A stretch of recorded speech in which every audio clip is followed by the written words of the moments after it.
is going on, everyone? Chris Vincelli here. Welcome to my YouTube channel. This is the YouTube channel that discusses personal development, finances, and everyday life experiences. And in today's video, I'm going to be discussing what makes for a good leader. The 7 qualities you need to be a good leader. I'm talking about being a leader in your personal life, like with your circle of friends or with your family, or being a leader in your professional life, like at work, for example. There are certain qualities that you need in order to be a good leader, and I'm not gonna waste any time. I'm gonna dive into it right now. And the first quality, the first thing that you need in order to be a good leader is to be open, transparent, and honest. Look, you can't be a good leader if people don't trust you. And you can't be trusted unless you're seen as someone who's honest and transparent. Whenever people are seeking advice or help, or if they're looking for some sort of coach or mentor, people naturally gravitate to those who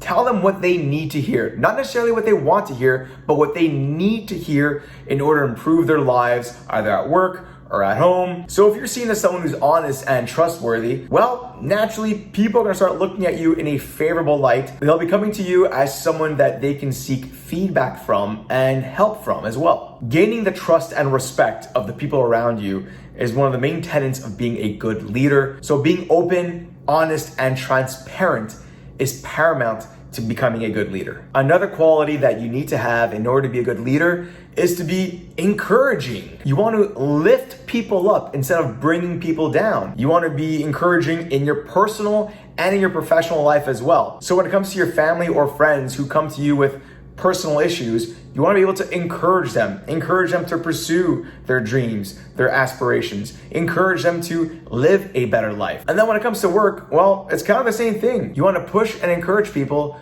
to perform to the best of their ability. That's a sign of a good leader, when you are so secure that you want to see the other people around you succeed as well. All right, the third important quality you must have in order to be a good leader is to keep a positive attitude on things.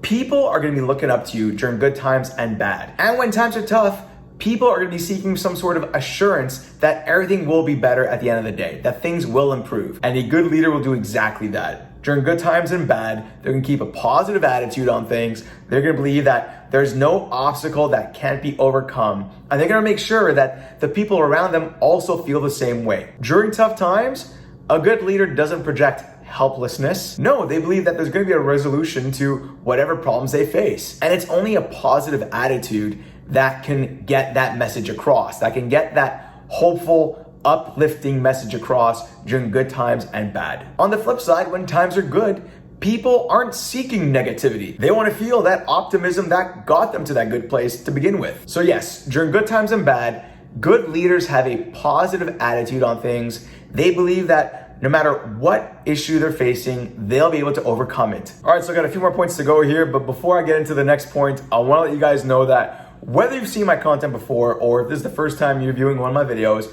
go ahead and subscribe to my channel and hit the notification bell so you can be notified every single time I come out with other great and similar content. And if you're liking the video so far, go ahead and smash that like button. YouTube likes it when people like my content. It really helps the channel, it helps me grow, it helps me reach new audiences, and I would really appreciate it if you could just smash that like button. Oh, and by the way, I'm also on Instagram, so feel free to follow me there as well. All right, so the next quality that you need to have is to serve as a role model. You want to lead people? You want people to follow you?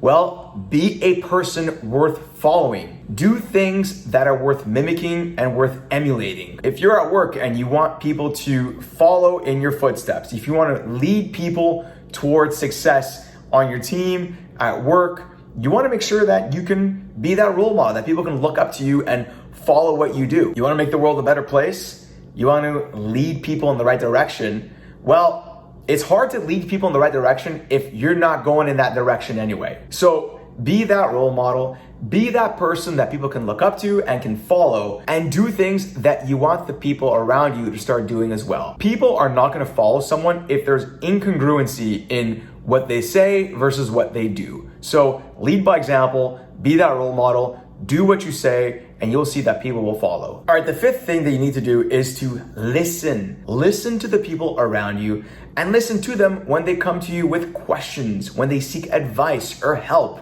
or when they seek you out as a coach or a mentor. Fully listen to what they have to say and ask them questions when questions are necessary. This goes back to the first point I brought up about trust and honesty and transparency. But one of the best leaders I ever had when I was working in the corporate world was someone who would listen to everything I brought up about the work that we were doing, the challenges and the problems that we were facing. On top of that, that person was also someone I could go to talk about personal things as well. The great thing about that leader was that she listened to everything I had to say. She demonstrated interest in what I was speaking about by asking questions. And as it relates to the first point, she would then deliver open, honest feedback about the ideas, the issues, and the problems that I was encountering. She would not have been able to provide that excellent feedback had she not been able to listen to everything I was saying. If she was distracted, if she was, maybe only giving me half of her attention, well, she wouldn't have been able to absorb all the information I was giving her. And as a result, the feedback that she was gonna give me was gonna be not great. Instead, she fully listened. She was active in her listening. She asked me questions relevant to what we're talking about. And as a result, she gave me great feedback, and I saw her as an excellent leader because of it. I just got a couple more points here, but the sixth thing that makes for a good leader is to show confidence in the decisions that you make. A good leader needs to be comfortable making tough decisions and then sticking to those decisions, particularly when it makes sense. So don't be indecisive, make a decision, and don't dither. Don't be afraid to make tough calls. Even if your decision might not be the correct one to take, people will respect you more and will look up to you if you're capable of making those tough decisions. You have to understand that most people are indecisive. It's tough to be decisive, but you're gonna be gaining the respect of your peers and of the people around you by making those tough calls. Leaders have been making difficult decisions since the beginning of time. So by doing so, even if they might not necessarily be the absolute correct decision to make, you're gonna be gaining the respect of your peers and people will start seeing you as a leader. Remember, it's probably better to make a decision, even if it's ultimately perhaps not the best decision, than to be indecisive, to dither, and to not make a decision at all. All right, the seventh and last point I'm gonna bring up is to take responsibility. Look, no one's perfect. We all make mistakes, but a good leader owns up to their mistakes. It demonstrates accountability and responsibility, and these are qualities that people look for in a leader. Plus, it demonstrates to the people around you that it's okay to try and fail. It's better to try and fail than to not try at all. So if you want to lead the way and demonstrate that things are possible, you need to take responsibility, be accountable for what you've done, and own up to the things that you might have messed up on. Like I said, it's okay to try and fail, but the hardest part is probably taking that first step and trying. By taking that first step, by trying, and by either succeeding or failing, you're demonstrating to your peers that it's okay to try, and yes, that it's okay to fail, so long as you own up to your mistakes. A good leader owns up to their mistakes. They don't point fingers at anyone else. They point the finger at themselves, and they learn from what they've done. They learn from their mistakes. People respect responsibility. They respect those who are accountable for their actions, and they'll start to look at you in a more favorable light if they see that, okay, this person knows that they're not perfect, and if they can make a mistake and own up to it,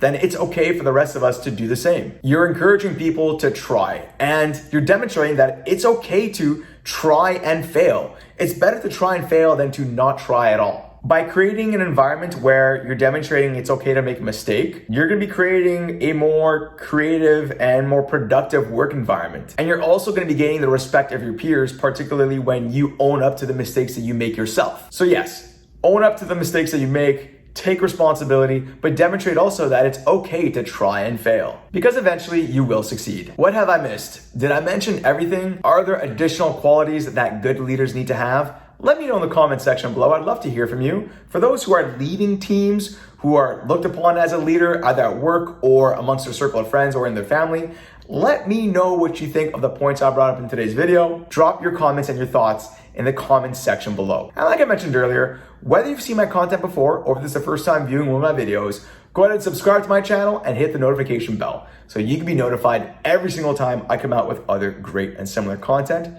And if you haven't done so already, go ahead and smash that like button. YouTube really likes it when people like my videos. It helps support the channel. And like I said, I'm also on Instagram, so feel free to follow me there as well. Thanks everyone. Talk to you soon.